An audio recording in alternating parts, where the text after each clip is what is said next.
90.4 radio 7 पर आपका स्वागत करती हूँ। मैं हूँ शिल्पी। कार्यक्रम का नाम है करियर कॉलिंग। एक ऐसा कार्यक्रम जो आपको डिफरेंट करियर ऑप्शंस के बारे में डिटेल्ड इन्फॉर्मेशन देता है, जो ये भी बताता है कि ये जो करियर्स हैं वो किस तरह से आपके हिसाब से मोल्ड हो सकते हैं। यानी कि अगर आप किसी एक फील्ड में जाना चाहते हैं और आपने जो करियर ऑप्शन चुना है वो अगर उस फील्ड के हिसाब से नहीं है, तो भी आपको किस तरह से उस फील्ड में एंट्री भी मिल सकती है और ये करियर ऑप्शन हेल्प भी कर सकता है। हमने बहुत सारे करियर ऑप्शंस के बारे में बात की है, फील्ड्स के बारे में बात की है, और ये बातें मैं नहीं करती, हमारे एक्सपर्ट्स आते हैं और वो बातें करते हैं और आपको बताते हैं कि किस तरह से आपके पास क्या क्या अपॉर्चुनिटीज़ हो सकती हैं, क्या पे स्किल्स हो सकते हैं, कौन कौन से फील्ड्स हो सकते हैं, डेजिग्नेशंस हो सकती हैं, कौन कौन से कोर्सेज हैं, स्कोप क्या है, ये सारी बातें बताते हैं। और आज हमारे साथ हैं doctor Mona Vyas, head of the department public administration. इनको कॉर्पोरेट कम्युनिकेशन के फील्ड में भी बहुत अच्छा खासा एक्सपीरियंस है। एज फैसिलिटेटर उन्होंने काम किया है। इसके अलावा इस फील्ड में, पब्लिक एडमिनिस्ट्रेशन के फील्ड में, उनको 14 ईयर्स का टीचिंग का एक्सपीरियंस है। तो बहुत सारा एक्सपीरियंस लेकर आज मैम हमारे स्टूडियो में आई हैं। Thank you so much ma'am हमारे स्टूडियो में आने के लिए। थैंक यू, नमस्कार। अच्छा, सबसे पहले तो यही बताइए कि पब्लिक एडमिनिस्ट्रेशन एक ऐसा सब्जेक्ट माना जाता है जो बहुत ही प्रोफेशनल डिग्री वाले कोर्सेज में जनरली काउंट नहीं होता है। जब बात की जाती है कि इंजीनियर बनोगे, डॉक्टर बनोगे, MBA बनोगे, मैनेजर बनोगे या फिर फिनेंस में जाओगे, इकोनॉमिक्स ऑप्ट किया है, इन सब में पब्लिक एडमिनिस्ट्रेशन कहीं पीछे छूट जाता है। तो क्या पब्लिक एडमिनिस्ट्रेशन में स्कोप है बहुत अच्छा करियर, हाईली पेड जॉब पाने का? हाँ बिल्कुल। एक तो ये जो भ्रांति सब में है कि ये लोक प्रशासन या पब्लिक एडमिनिस्ट्रेशन जिसे सब समझते हैं कि इसमें बहुत ज़्यादा स्कोप नहीं है। तो हाँ, मैं एक करियर ऑप्शन जो हमारे पास होते हैं, जैसे कि आप डॉक्टर बन सकते हैं या इंजीनियर, वो ऑप्शंस तो अब हमेशा से लोगों के पास रहे हैं। तो प्रोफेशनल एज सच अगर आप ये कहें तो हाँ, उसके रेस में अगर कहें तो थोड़ा सा पिछड़ गया है कहीं। लेकिन अगर हम बात करें इसके स्कोप की, तो बहुत सारे ऐसे एवेन्यूज़ हैं जिनके बारे में बहुत लोगों को पता भी नहीं है कि क्या क्या वो कर सकते हैं इसमें। तो ये एक ऐसा फील्ड है और अभी अपकमिंग इसलिए हो गया है क्योंकि पॉलिसी साइंस एक ऐसा सब्जेक्ट है जो इसी से जुड़ा हुआ है और कहीं ना कहीं हम इसे डील भी करते हैं। हम अपने करिकुलम में भी इसको ऐड करा हुआ है हमने, और हम इसी के बारे में बताते भी हैं अपने स्टूडेंट्स को। तो पॉलिसी एनालिस्ट का एक बहुत अच्छा स्कोप जो है वो अब इसमें जुड़ गया है, जो देश में ही नहीं विदेशों में भी ये बहुत तेज़ी से ये जो है ये फैला है कैरियर ऑप्शन के रूप में। और दूसरा जो है, जो ऑलरेडी हम जानते हैं जिन ऑप्शंस के बारे में, वो आई एम श्योर स्टूडेंट्स भी जानते हैं कि पब्लिक एडमिनिस्ट्रेशन पहले वो स्टूडेंट ज़्यादा लिया करते थे जिनको ये लगता था कि हमें सिविल सर्विसेज में जाना है, या अगर कहीं हमको ये लगता है कि हाँ ये सब्जेक्ट लेंगे तो उसका पूरा आज भी वही है। पहली चॉइस जो स्टूडेंट एक कोई BA कर रहा है तो वो यही सोच के करता है कि शायद मुझे कहीं UPSC में मौका मिले या स्टेट सिविल सर्विस में जाऊं, या मैं एक लोक सेवक बनूं, लोगों के बीच में जाऊं और सेवा करूं। तो इसके लिए भी वो लोक प्रशासन में आते हैं। तो उसके काफ़ी सारे एवेन्यूज हैं जिसके बारे में मैं बताना चाहूँगी। पहली चीज़ जो है, अगर आप ये सब्जेक्ट लेते हैं तो सबसे पहले आप एक कंटेंट राइटर की तरह भी काम कर सकते हैं। अच्छा। बिकॉज आज हमारे यहाँ पे कंटेंट भी बहुत तरह के हैं। तो जिस तरह से एक राजनीति में और प्रशासन का कंटेंट है, तो वो लिखने के लिए ज्यादा कंटेंट राइटर्स की जो है वो डिमांड पब्लिक एडमिनिस्ट्रेशन से होती है, अगर वो उस तरह का चाहते हैं। तो एक करियर ऑप्शन उनके पास वो भी है, और हाँ वो बिल्कुल जहाँ चाहें वो इस तरह का, और वो फ्रीलांसिंग भी कर सकते हैं इसी तरह, या नए आर्टिकल्स उसमें जिसके बारे में उन्होंने कोई आलोचना की है या कुछ नया प्रारूप उन्होंने तैयार किया है या कोई नया मॉडल डेवलप किया है, उसके बारे में भी वो जो है बता सकते हैं। तो ये एक और ऑप्शन उनके लिए है। दूसरा एक इसी से जुड़ा हुआ है जो कि ऑफिस मैनेजमेंट है। अच्छा। और इनफैक्ट हम वो ऑफर भी करते हैं कोर्स। अच्छा। जो नया UGC के मैंडेट आए हैं अभी, जिससे हम लोग बहुत जेनेरिक, हमने काफ़ी सारे और सब्जेक्ट्स जो हैं इसके तहत हमने ऑफर करना शुरू किया है, जिसमें कुछ ऐसे स्टूडेंट्स, जिसके बारे में भी मैं बात करना चाहूँगी अगर समय रहा तो, कि कुछ स्टूडेंट्स ऐसे हैं जो ये सब्जेक्ट उन्होंने ऐसे प्रोफेशनली नहीं लिया है, लेकिन वो कुछ इससे जुड़े हुए महत्वपूर्ण तत्वों के बारे में जानना चाहते हैं, या वो चाहते हैं कि वो उसमें कुछ और या तो डिग्री लें, या डिग्री नहीं भी लें तो एक तरह का एक सर्टिफिकेशन उनके पास हो, तो इस तरह का ऑप्शन भी अब यूजीसी ने ये कर दिया है कि ऐसे स्टूडेंट्स वो कर सकते हैं। तो साइंस बैकग्राउंड वाला भी चाहे तो वो कुछ समय के लिए कुछ ऐसा पर्टिकुलर कोई एक विषय है जो जिसके बारे में वो सीख सकता है, जो लोक प्रशासन के अंडर आता है।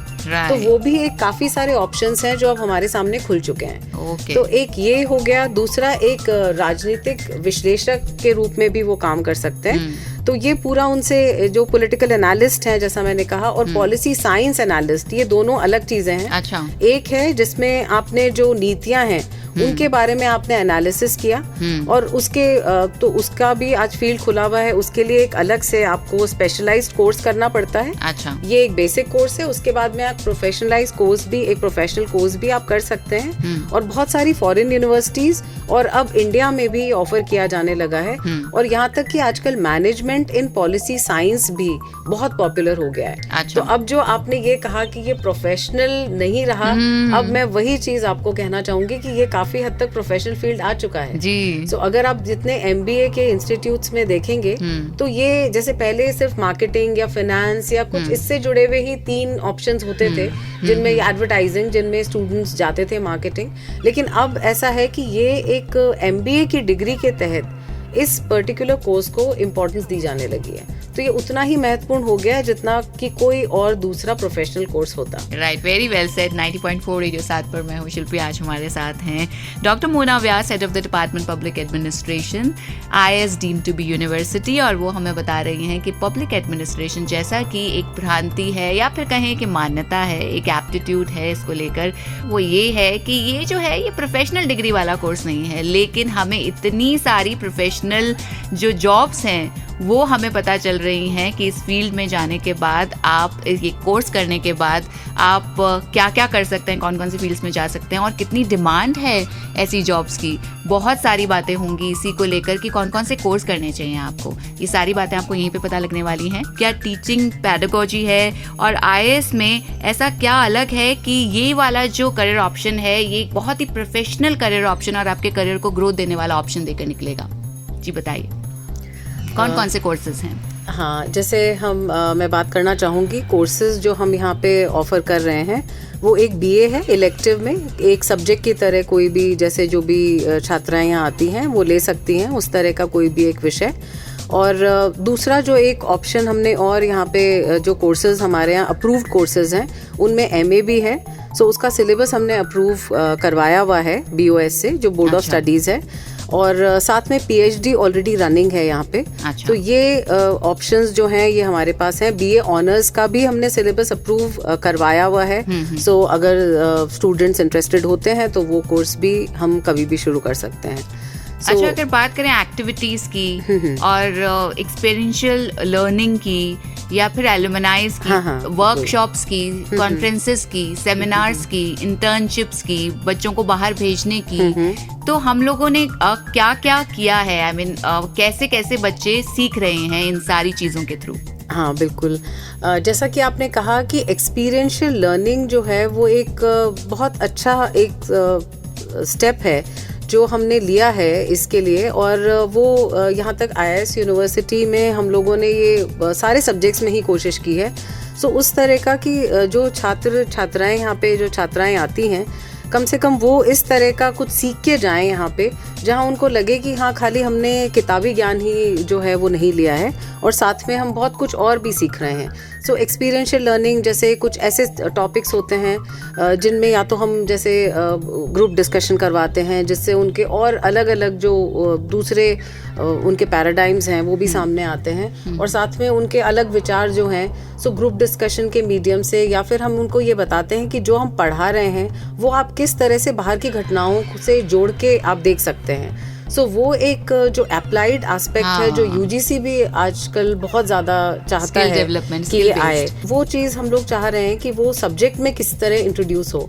तो ये हमारे एग्जामिनेशन ने भी इस तरह से एक हम लोगों को कहा है कि टीचिंग पेडागोजी में वो चेंज आना चाहिए, और वो हम सब कोशिश की है, हमने प्रयासरत हैं कि वो उस तरह का कुछ लेके आए अपने पढ़ने पढ़ाने के तरीके में, जिससे जो छात्राएं हैं जो वो पढ़ती हैं वो एटलीस्ट कनेक्ट कर पाए कि हाँ ये हो रहा है। अगर जैसे हमने कोई, जैसे मैं उदाहरण के तौर पे आपको बताना चाहूँ कि अगर जैसे मैं उनको कोई एक टॉपिक पढ़ा रही हूँ कि ये पर्टिकुलर टॉपिक है जो रिलेटेड है कम्युनिकेशन से, सो फॉर एग्जांपल कम्युनिकेशन में अब एक्सपीरियंशियल लर्निंग, तो वो क्या क्या उसमें प्रॉब्लम्स आ सकती हैं, बैरियर्स क्या क्या हो सकते हैं, ये सारी चीजें हम उनको एज सच एक्सपीरियंशियल लर्निंग के थ्रू बताते हैं। जैसे क्लास में कोई ऐसी एक्टिविटी हमने करवाई है उस तरह का, जिससे उनको ये समझ आ जाए कि कम्युनिकेशन की क्या इम्पोर्टेंस है और दूसरा क्या उसमें बाधाएं आ सकती हैं। सो ये टॉपिक उन्होंने जितना अब वो देखते हैं या जितना उन्होंने एक्टिविटीज के थ्रू जितनी उनकी वो रहेगा, उनका जो वैल्यू एडिशन होगा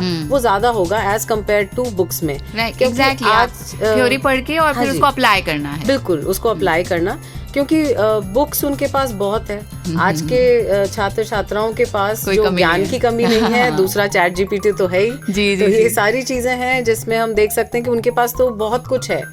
तो हम लोग फिर कहाँ पे आते हैं, तो वहाँ हम एज अ फैसिलिटेटर हम काम करते हैं, जहाँ पे हम ये चाहते हैं कि अगर वो कुछ आ रहे हैं कक्षाओं में, कुछ छात्राएं आ रही है, तो कम से कम कुछ अलग लेके जाएं। तो वहाँ पे उनको ये ना लगे कि ये तो हमें पहले से आता था या ये हम कर सकते हैं। तो उसी तरह बहुत सारे अलग अलग चेंजेस, तो उसकी भी बात हुई है। साथ में हम यहाँ पे रिसर्च को भी यहाँ तक कि बीए लेवल पे भी हमने ये हमारी यूनिवर्सिटी में ही ये हमने इंट्रोड्यूस कर रखा है। सो यहाँ पे रिसर्च प्रोजेक्ट्स जो हैं वो काफी स्टूडेंट्स को बीए लेवल पे भी वो अप्लाई कर सकते हैं उसके लिए। तो जैसे अगर बीए है, बीएससी है, बीकॉम, जैसे कोई भी सब्जेक्ट में, तो अगर उसी तरह हमारे यहाँ पे भी बहुत सारे छात्राओं ने इस तरह के प्रोजेक्ट्स का फायदा उठाया है, जहाँ पे यूनिवर्सिटी से उन्हें ग्रांट मिलता है और वो फिर उस पर्टिकुलर प्रोजेक्ट के तहत वो किसी न किसी प्रॉब्लम एरिया को लेके उसका सोल्यूशन ढूंढते हैं। जैसे मैं आपको बताना चाहूंगी कि पिछली बार हमारी 2 छात्राएं थी जिन्होंने काम किया था स्लम एरिया में जो ड्रॉप आउट रेट है स्टूडेंट्स की, उसके ऊपर उन्होंने बहुत अच्छा काम किया। तो बीए लेवल पे आप सोच नहीं सकते कि कहाँ पे आपको ये मौका मिलेगा। जैसे हम जहाँ पे पढ़ते थे हमें तो ये मौका नहीं मिला, नहीं मिलता, तो ऐसे सब्जेक्ट्स में तो बिल्कुल नहीं मिलता। तो ये मुझे एक बहुत अच्छा लगा एक प्रयोग जो यहाँ पे किया गया कि इसके तहत छात्राओं में ये जानने की, और उन्होंने अपने लेवल पे इनिशिएटिव लिया और उन्होंने ये जाना कि ये किस तरह का, और वहां जाके काम किया। मतलब ऐसा नहीं है कि उन्होंने यहाँ एक जगह बैठ के सारा ये एकत्रित कर लिया और उन्होंने ये सारा बता दिया।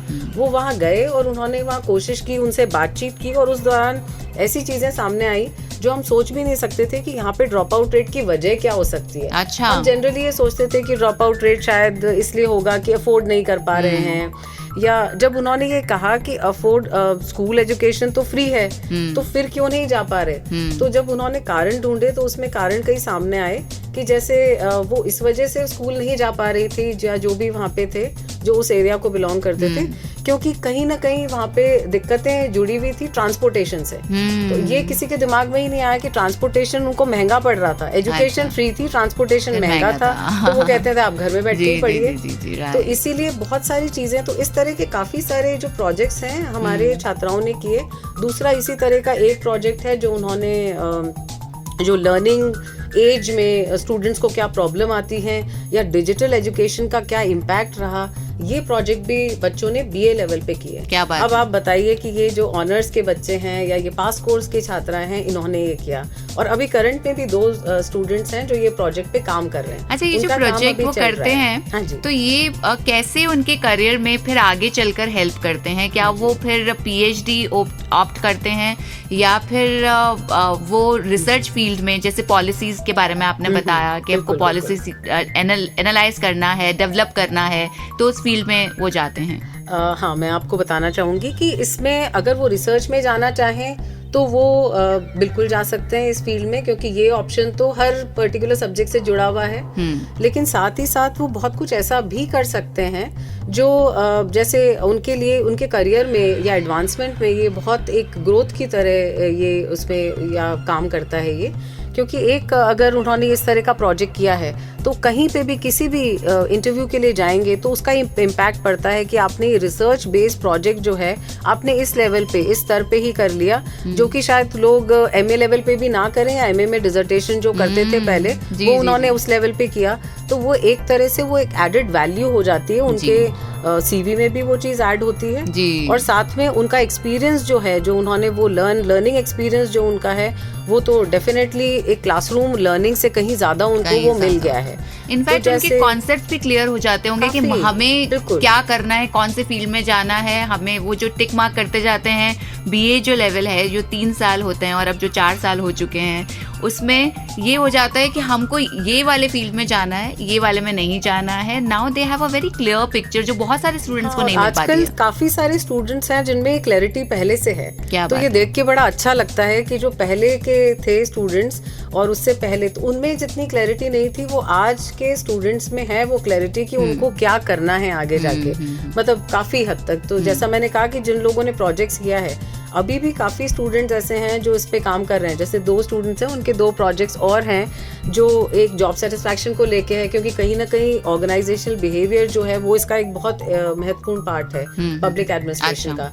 सो ओबी जो है वो एमबीए में भी पढ़ाया जाता है और साथ में हम भी, तो वही मैं आपका प्रोफेशनल वाला फिर वही आपको बताना चाहूंगी कि ये भी एक है जिसमें एक प्रोफेशनल एरिया जिसमें जो स्टूडेंट्स हैं वो आगे अपना कोई भी करियर या कुछ ऑप्ट कर सकते हैं। जी जी जी। सो ये भी एक ऑप्शन है जो उनके सामने खुला हुआ है। तो इसी के तहत एक जॉब सेटिस्फैक्शन पे ही एक और प्रोजेक्ट एक स्टूडेंट ने अभी रिसर्च प्रोजेक्ट लिया है। अच्छा। और वो उस पे काम कर रही है। और उसी तरह एक और छात्रा है जिसका भी एक तरह से प्रोजेक्ट है जो उसने बीएलओ वर्कर्स पे लिया है। जैसे अच्छा। ये सारे वर्कर्स हैं जो ब्लॉक लेवल वर्कर्स होते हैं। अच्छा। जो इलेक्शन से रिलेटेड काम कर रहे हैं। Okay. तो कैसे टीचर्स को इलेक्शन के काम में लगाया है जिसकी वजह से वो टीचिंग पे ध्यान नहीं दे पा रहे। अच्छा। उसका प्रोजेक्ट उसके लिए है। तो यहाँ तक कि उसके प्रोजेक्ट को देख के काफी प्रशंसा मिली उसे और काफी लोगों ने ये सराहा भी दूसरी यूनिवर्सिटीज के, और उन्होंने ये कहा कि ये उन्हें आगे कहीं पेपर जो है ले जाना चाहिए और गवर्नमेंट को अपनी ये रिपोर्ट भेजनी चाहिए। क्या बात है। ताकि गवर्नमेंट इसको देख के कुछ स्टेप्स ले सके।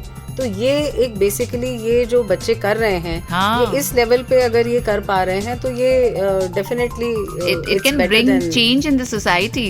बहुत सारे डिसीजंस लेने में। Right right. This is something which is like really incredible. Right. So और पब्लिक एडमिनिस्ट्रेशन एक ऐसा सब्जेक्ट है जो पॉलिसी मेकिंग में, पॉलिसी चेंजिंग में, पॉलिसी एनालाइजिंग, इन सारी चीज़ों में बहुत सारा काम आता है और पॉलिसीज़ के थ्रू ही अभी गवर्नमेंट चल रही है, जैसा कि आप देख ही सकते हैं। तो अपार्ट फ्रॉम गवर्नमेंट जॉब्स बहुत सारी प्राइवेट जॉब्स, ऑर्गेनाइजेशनल बिहेवियर में भी इस सब्जेक्ट की बड़ी डिमांड है। तो हमको बहुत सारे करियर ऑप्शंस तो बता ही चुकी हैं, कोर्सेज के बारे में बताया है।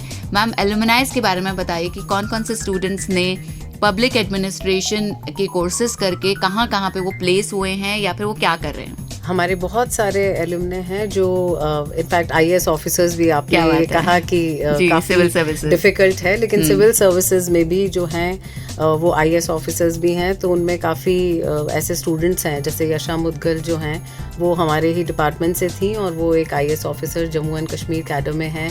उनसे भी पहले जो हैं वो काफ़ी सारे और स्टूडेंट्स भी हैं जो और अभी रिसेंटली जो एक बीनू देवल हैं जो एडमिनिस्ट्रेटिव सर्विसेज में, उन्होंने तो कोचिंग भी, बिकॉज हमारे यहाँ पे हम लोग कोचिंग भी करवाते हैं जो स्टूडेंट्स इंटरेस्टेड होते हैं उन्हें। किसकी कोचिंग कराते हैं? प्रोफेशनल आईएएस एंड आरएएस की अलग से कोचिंग क्लासेस जो हैं वो यहाँ ऑफर की जाती हैं। तो वो ओवर एंड अबव, जैसे कॉलेज के बियॉन्ड जो आवर्स हैं तो उसका अलग सेटअप है, उनकी फैकल्टी जो है वो अलग होती है और वो उनको करियर एडवांसमेंट में काफ़ी उनको सहायता मिल जाती है। तो ये क्लासेस भी जो हैं यहाँ पे चल रही हैं।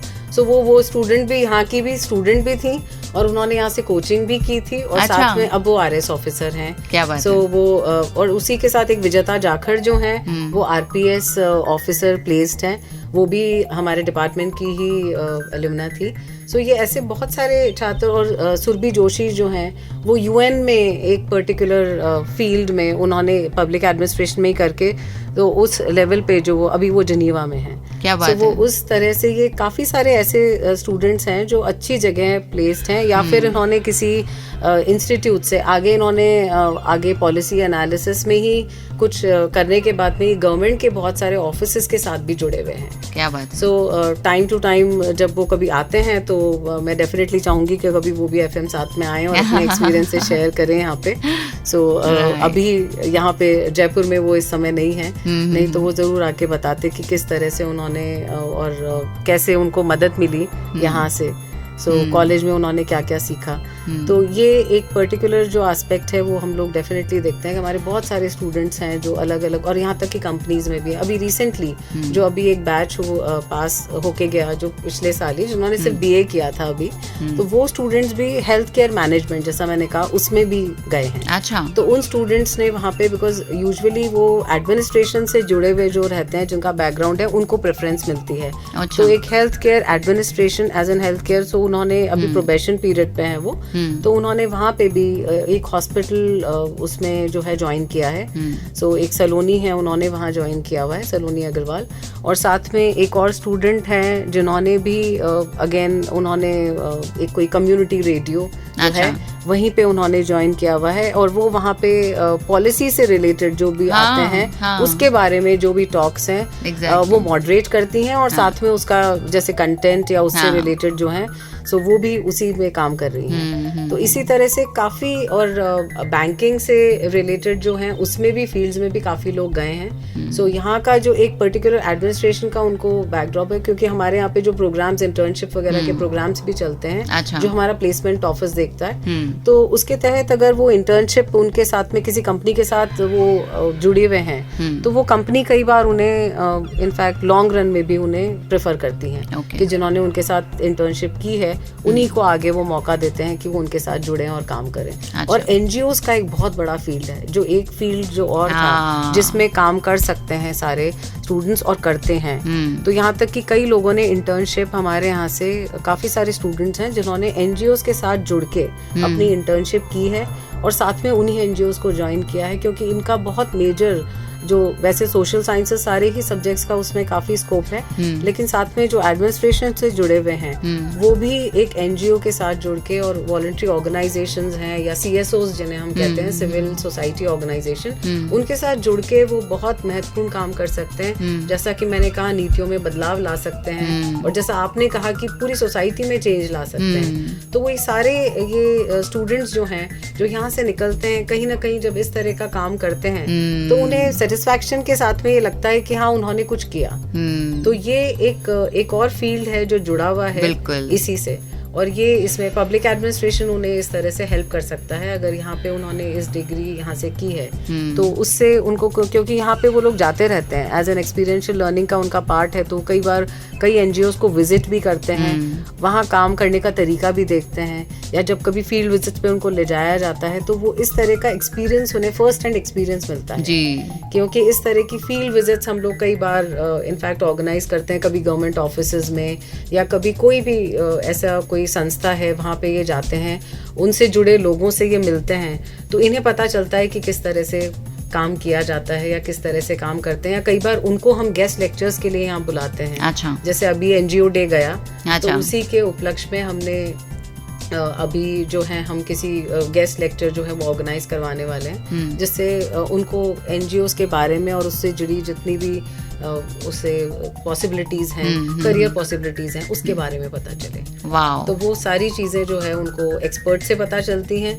सो वो इंटरेक्शन उन्हें कहीं ना कहीं मदद करता है। क्या बात है। और दूसरे जो भी आते हैं, और टाइम टू टाइम हम ये भी सोचते हैं कि कई बार बाहर से हम और लोगों को बुलाएं ताकि वो कुछ ऐसे फील्ड हैं, कुछ ऐसे एरियाज हैं जिनके बारे में वो बच्चों को और बता पाएं, या उनको उनसे जुड़े कौन कौन से फील्ड्स हैं, तो वो भी हम टाइम टू टाइम उनसे इंटरेक्शन जो है हम चाहते हैं। और जैसा कि आपने कहा कॉन्फ्रेंसेस और सेमिनार्स, तो वो क्योंकि एक सबसे अच्छा ये है कि पूरा एक कंबाइंड हम कम्युनिटी आ जाती है, तो उसमें एज सच कितने सेमिनार्स हमारे और भी सब्जेक्ट से हैं, तो वो कहीं ना कहीं ओवरलैपिंग होता है, जुड़े हुए होते हैं, तो उनका बेनिफिट इनको भी मिलता है। बिल्कुल। जैसे अभी जर्नलिज्म डिपार्टमेंट के साथ मिलके एक ओपिनियन पोल्स पे बच्चों ने वर्कशॉप अटेंड की। अच्छा। तो उसी दौरान हम लोगों ने बहुत सारे ऐसे पत्रकारों को वहाँ पे बुलाया था, और ऐसे फील्ड में जिन लोगों ने काम किया, तो इलेक्शन से ठीक पहले उन्होंने जाना कि ये स्टेट लेवल पे जो इलेक्शंस हो रहे हैं या सेंट्रल लेवल पे जो इलेक्शंस होते हैं,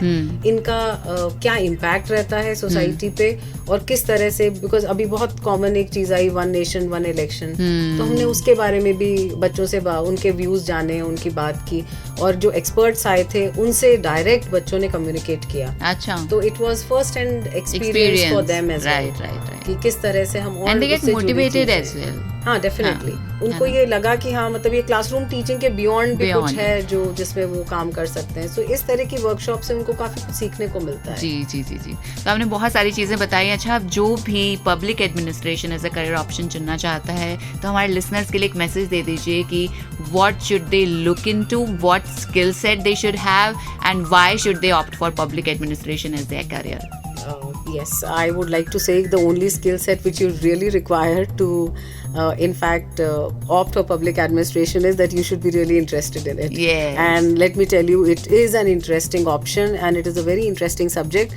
And once you get to learn, and once you get to actually understand how it works, so you definitely have number of options. आपके पास बहुत सारे career options हैं जो आपके पास खुले हुए हैं, जैसा मैंने आपको पहले भी बताया। तो आप उससे जुड़ के, आप सिविल सर्विसेज तो स्टूडेंट्स का रहता ही है कि हम उसमें जाना चाहेंगे, लेकिन अगर वो नहीं हुआ तो आपके पास दूसरा भी बहुत सारे अच्छे ऑप्शन हैं जिसमें आप जा सकते हैं। आप, और यहाँ तक कि मैं, और काफी सारे स्टूडेंट्स हैं जो प्योर रिसर्च में भी जा सकते हैं, गवर्नमेंटल एजेंसीज के साथ जुड़ सकते हैं, और जो भी प्रशासनिक संस्थाएं उनके साथ वैसे भी जुड़ के काम कर सकते हैं, क्योंकि वहाँ पे जिन्होंने भी लोक प्रशासन की डिग्री हासिल की है, उनके लिए ऑप्शंस की गवर्नमेंट एजेंसीज में या उससे रिलेटेड जो ऑप्शंस हैं उसकी कमी नहीं है। जी। तो वो ये काफी कुछ उसमें जो है वो कर सकते हैं। Right, thank you so much हमारे स्टूडियो में आने के लिए और हमें public administration as a career option के बारे में इतना कुछ बताने के लिए।